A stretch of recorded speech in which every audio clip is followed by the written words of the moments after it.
very big tax cut. And then you have no tax on tips, no tax on Social Security, and no tax on overtime for the middle income and for even, frankly, anybody.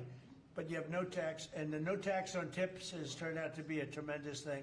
But when you think no tax on tips, no tax on overtime, and no tax on Social Security for our seniors, it's the great big beautiful bill, which has been mischaracterized, but now people they don't want to talk about it because it's so good, the enemy, because it's so good for everybody. It's the greatest piece of legislation ever passed in the history of our country in terms of size.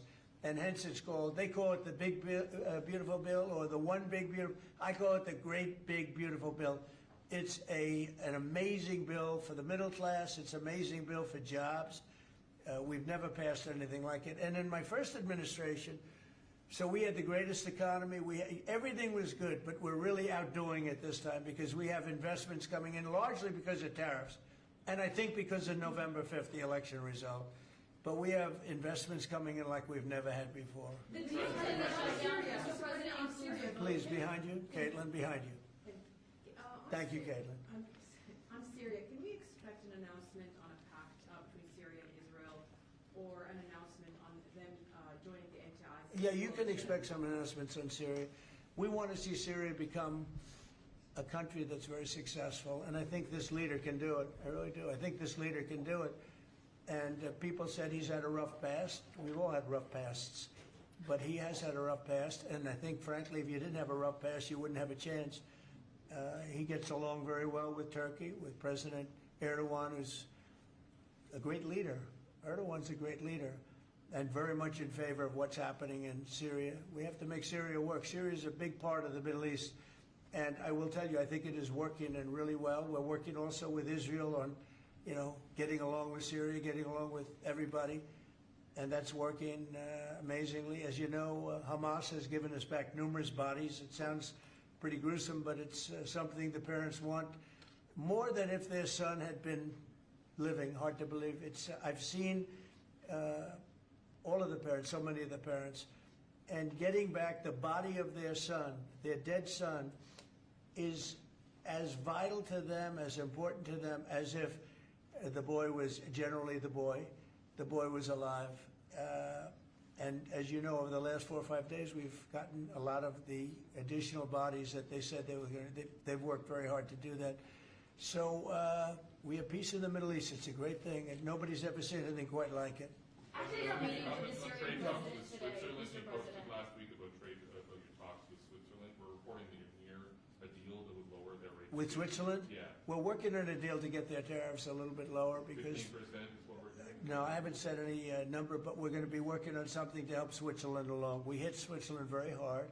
We want Switzerland to remain successful, and we're a part of Switzerland in the sense that they've been a very good ally.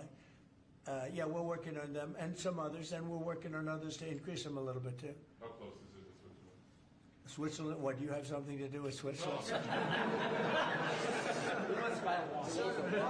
He wants to buy a nice one. He wants to buy a nice Rolex, right? We'll give Rolex some publicity because Rolex has been, they've been very nice, Now, look, it's a beautiful country. It's a small country, but economically very big. So we're working on something. Caitlin? After your meeting with the Syrian president earlier today, Marjorie Taylor Greene, who is a big ally of yours, said that she would rather see you focused on nonstop domestic policy meetings here at the White House instead of nonstop foreign policy meetings. What's your response to her saying that, and also saying that grocery prices are up and not down, as you said? Yeah, so I don't know what happened to Marjorie. She's a nice woman, but I don't know what happened. She's lost her way, I think. But I have to view the presidency as a worldwide situation, not locally. I mean, we could have a world that's on fire where wars come to our shores very easily if you had a bad president. We had a horrible president, and we ended up with Russia, Ukraine, and we ended up with other disasters, too. Don't forget, I put out 8 wars, 9 to come. I think I'll get the other one taken care of, but I put out 8 wars. And look at the damage that Russia, Ukraine has done to us as a country. I mean, we spent $350 billion. We're not spending any money anymore. Now they pay us through NATO. I got NATO to go from 2% to 5%. Well, that's very important. when you're president, you really sort of have to watch over the world because you're going to be dragged into it otherwise. You're going to be dragged into a world war. I think if I weren't president, first of all, that war would have never happened if I was president. And if I weren't president, that war could have led to World War III. It won't. It's not going to anymore. But when I first got in, I said, wow, this situation could lead to World War III. And I got NATO together. I got everybody together. But with all of that, I passed a great, big, beautiful bill, which is the biggest tax cuts in the history of our country. So when somebody like Marjorie Taylor Greene, who's now catering to the other side, I don't know what, I guess she's, got some kind of an act going, but I'm surprised at her. But when somebody like Marjorie goes over and starts making statements like that, it shows she doesn't know. I don't devote a lot of my time. Let me give you another example. China.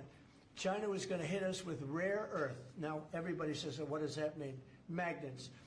If China refused to give magnets, because they have a monopoly on magnets, because they were allowed to happen over a 32-year period, there wouldn't be a car made in the entire world. There wouldn't be a radio. There wouldn't be a television. There wouldn't be internet. There wouldn't be anything because magnets are such a part. Now, nobody knows what magnets are, and not overly sophisticated, but to build a magnet system would take 2 years.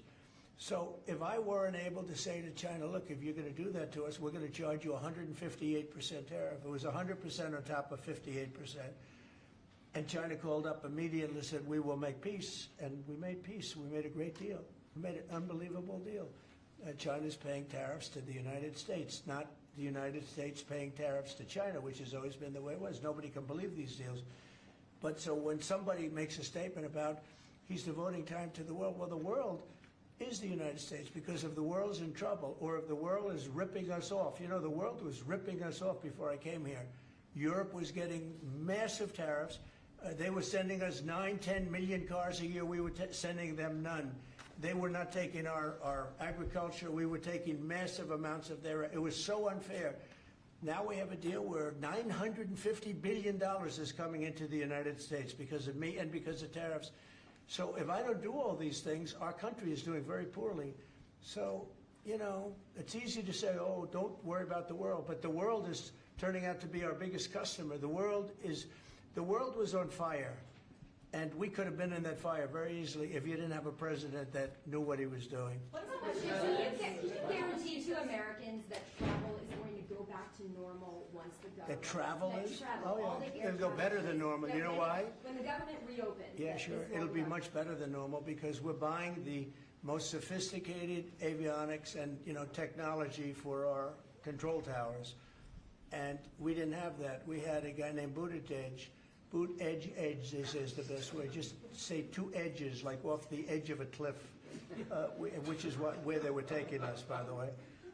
Buttigieg was the Secretary of Transportation, and he spent billions of dollars trying to patch together our air traffic control system, which was a conglomeration of all different systems in all different cities. They had hundreds of companies working on it. And they were spending billions of dollars. And when they turned it on, it didn't work. It didn't even work a little bit. That's why you had a helicopter crashing into an airplane, that if we had a great system, bells and whistles would have started going off. So we are now in the process. We're in final bids of getting the finest system anywhere in the world. I've analyzed it. Sean Duffy has been working really hard on it, doing a fantastic job, by the way.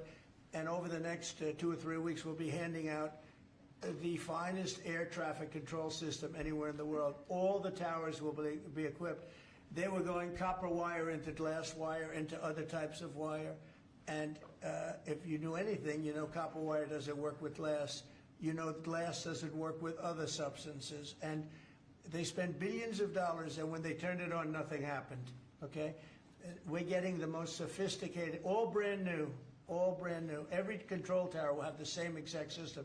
It'll be the most sophisticated system by far in the world. And what we've done is we've looked around other countries and we've taken the absolute best systems in every different form, because there are different. You have lots of different companies like IBM and Raytheon and a lot of great companies. They're all big, and we're going to pick the best one, and it'll get built relatively quickly. And we are going to have the greatest air traffic control system anywhere in the world. Thank you very much, everybody. Thank you.